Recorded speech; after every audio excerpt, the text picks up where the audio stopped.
Hey, salut à toutes, c'est Multi22 et bienvenue dans ce nouvel épisode du Tech Multi. Format dans lequel chaque semaine je vous résume l'actualité technologique. Et dans l'épisode d'aujourd'hui, j'ai vraiment énormément de news pour vous parce que tout simplement la semaine dernière, il n'y a pas eu d'épisode du Tech Multi. Alors tenez-vous bien à votre siège, c'est parti! Si vous regardez mes vidéos ou si vous vous informez régulièrement, vous savez qu'aujourd'hui on vit un ralentissement incroyable de l'industrie technologique à cause de la crise du Covid et notamment à cause de la pénurie de semi-conducteurs. Et bien pour ne rien arranger à cette situation, la semaine dernière un porte-conteneur s'est bloqué dans le canal de Suez, empêchant tous les autres bateaux de pouvoir y naviguer. Ce qui a bien sûr entraîné plusieurs milliards de dollars de pertes et bien sûr par effet domino entraînant encore un ralentissement dans la production technologique. Décidément, cette situation va vraiment de mal en pire. On n'est vraiment pas prêt de retrouver une situation à peu près stable à ce niveau-là. Il y a quelques années, Microsoft a lancé ses lunettes à réalité mixte, les HoloLens. Il s'agit de lunettes capables d'afficher un monde virtuel dans le monde réel. Donc en gros, il s'agit de lunettes à réalité augmentée comme les Google Glass. Les HoloLens étaient affichés à un prix d'environ 3500 $ et étaient orientés beaucoup plus pour le côté business et le côté éducatif. Mais aujourd'hui, c'est l'armée américaine qui veut amener cette technologie à un niveau au-dessus en signant avec Microsoft un contrat de 22 milliards de dollars pour travailler sur des lunettes de ce type-là, mais pour l'armée. Le casque devrait alors être utilisé à l'entraînement tout comme sur le terrain. Disposant d'un dispositif de vision nocturne et relié au serveur Azure de Microsoft, il devrait permettre de recevoir des données en temps réel et sur le terrain en affichant les informations directement à l'écran. On est sûr qu'on se rapproche petit à petit de Black Mirror, mais moi je pense que ça va être très intéressant.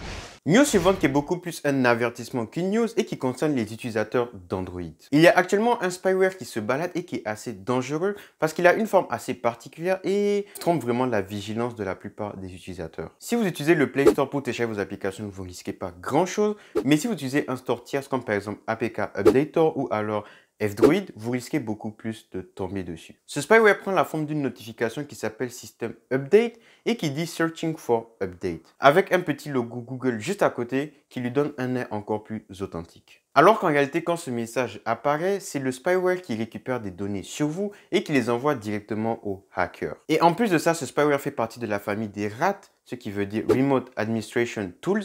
Donc, le hacker peut techniquement prendre possession de votre téléphone à distance et accéder à plusieurs fonctionnalités comme par exemple la caméra.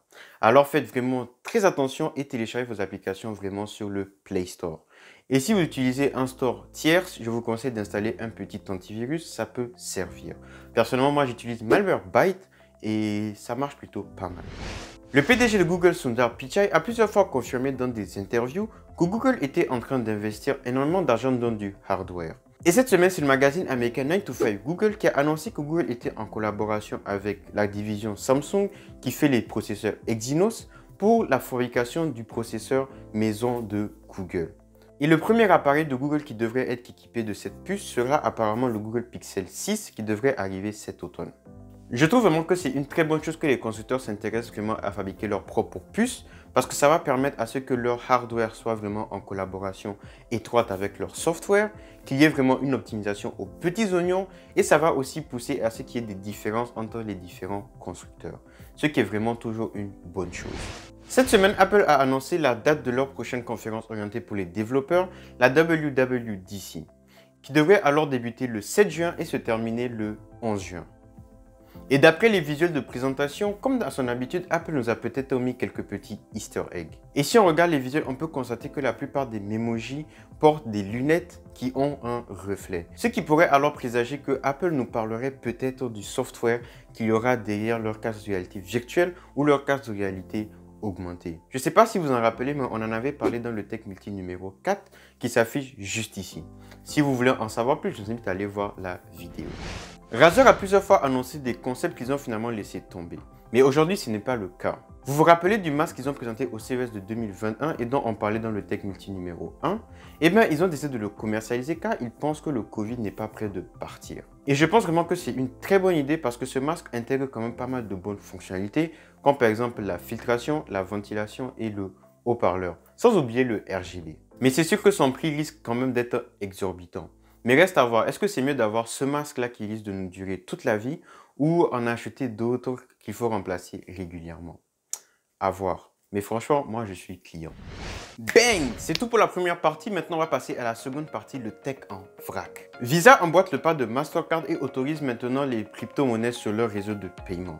La crypto-monnaie utilisée sera le USD Coin, sûrement une crypto-monnaie dont vous n'entendez pas beaucoup parler et qui est liée au cours du dollar, ce qui en fait une crypto assez stable. Elle fait d'ailleurs partie de la famille des stablecoins, les cryptos qui prennent leur valeur sur des monnaies fiduciaires ou sur des matières premières. Et il faut savoir aussi que Visa utilisera la blockchain de l'Ethereum pour pouvoir faire cette transaction. En parlant de crypto-monnaie, cette semaine, un modeur a réussi à transformer à l'aide d'un Raspberry Pi Pico une Game Boy en mineur de Bitcoin. Bien sûr, le rendement n'est pas du tout bon et il faudrait plusieurs millions de milliards d'années pour pouvoir miner un seul Bitcoin. Et sachant que le Soleil a une espérance de vie de 5,5 milliards d'années, on peut dire chapeau l'artiste et bonne chance pour la suite. Plus tôt cette année, je vous annonçais que LG songeait vraiment à quitter le marché du smartphone suite à des résultats financiers vraiment pas bons. Eh bien, on sera bientôt fixé car ce lundi, ils tiennent un conseil d'administration pour trancher sur cette décision. Donc, on en parlera sûrement dans le prochain Tech Multi. Alors, on s'abonne et on active la cloche. Beaucoup de rumeurs parlent du fait que Samsung veut utiliser Wear OS, le système d'exploitation pour manteaux connectés de Google. Il faut savoir que les manteaux connectés de Samsung utilisent Tizen, un système créé par Samsung. Mais que ça n'a pas toujours été le cas et qu'ils utilisaient dans le passé Android Wear qui s'appelle aujourd'hui Wear OS. D'ailleurs, la dernière montre de Samsung à être équipée de Android Wear, donc Wear OS, était la Galaxy Gear, sortie en 2013. Personnellement, je pense que c'est vraiment une mauvaise idée et que c'est une sorte de pas en arrière. Parce que si vraiment Samsung cherche à créer un écosystème vraiment semblable à celui de Apple, eh bien ils devront vraiment contrôler 100% du logiciel. D'ailleurs, j'espérais un peu à ceux qui créent leur propre système d'exploitation pour leur téléphone, mais ça risque de ne pas être le cas. YouTube travaillerait apparemment sur une nouvelle intégration du bouton Dislike, car apparemment celui-ci aurait un grand impact sur la santé mentale de plusieurs YouTubeurs. D'ailleurs, si vous aimez cette vidéo, moi je vous invite à la liker. Dernière news du tech en vrac et on va parler encore de casque / lunettes de réalité augmentée. Avec Niantic, les concepteurs de Pokémon Go qui travaillent également sur des lunettes de réalité augmentée. Le PDG de Niantic, John Hank, a d'ailleurs publié sur son Twitter une photo où on en aperçoit le casque. Mais on n'a pas d'informations supplémentaires pour le moment. C'est tout pour le tech en vrac, passons maintenant au coin jeux vidéo. Cette semaine, Sony a annoncé la fermeture de plusieurs de leurs stores en ligne. Tout d'abord, c'est celui de la PS3 et de la PSP qui devrait fermer le 2 juillet. Et enfin, celui de la PS Vita qui devrait fermer le 27 août. Mais bien sûr, ne vous inquiétez pas, il ne s'agit que des stores. Vous n'aurez plus la possibilité de payer des jeux, mais les jeux que vous avez déjà achetés pourront être téléchargés à n'importe quel moment. News suivante, il s'agit d'une révolution. Un jeu PlayStation Studio sera disponible dès sa sortie sur le Xbox Game Pass. Vous sentez la merde venir, hein? Et oui, parce que le jeu, il s'agit de The Show 21 et c'est un jeu de baseball. C'est sûr que ce n'est pas un jeu très sexy, mais bon, ça reste quand même une révolution quand même. On va finir avec une news que je trouve assez ridicule et c'est une cartouche de NES qui s'est vendue plus de 600 000 $. La cartouche en question est une copie de Super Mario Bros qui s'est vendue aux enchères à 660 000 $ américains, grâce à la qualité impeccable de son emballage et à la rareté de l'objet. La cartouche devient ainsi le jeu le plus cher de l'histoire, pulvérisant le précédent record de 156 000 $ américains, détenu par une copie de Mario Bros 3. Voilà, on finit donc en beauté et c'était la dernière news que j'avais pour vous aujourd'hui. Et comme d'habitude, je vous invite à me dire en commentaire quelle est la news qui vous a le plus plu dans cette vidéo. Et aujourd'hui, je vous rajoute une autre question, c'est qu'est-ce que vous voulez que je change dans ce format pour qu'il soit le plus plaisant pour vous. Donc, je vous invite à me laisser un commentaire à propos de cela. Merci beaucoup d'avoir regardé cette vidéo, c'était MultiDoudou22 et à la prochaine. Inch'Allah. On n'oublie pas de liker, de commenter et de partager, bien sûr. Merci.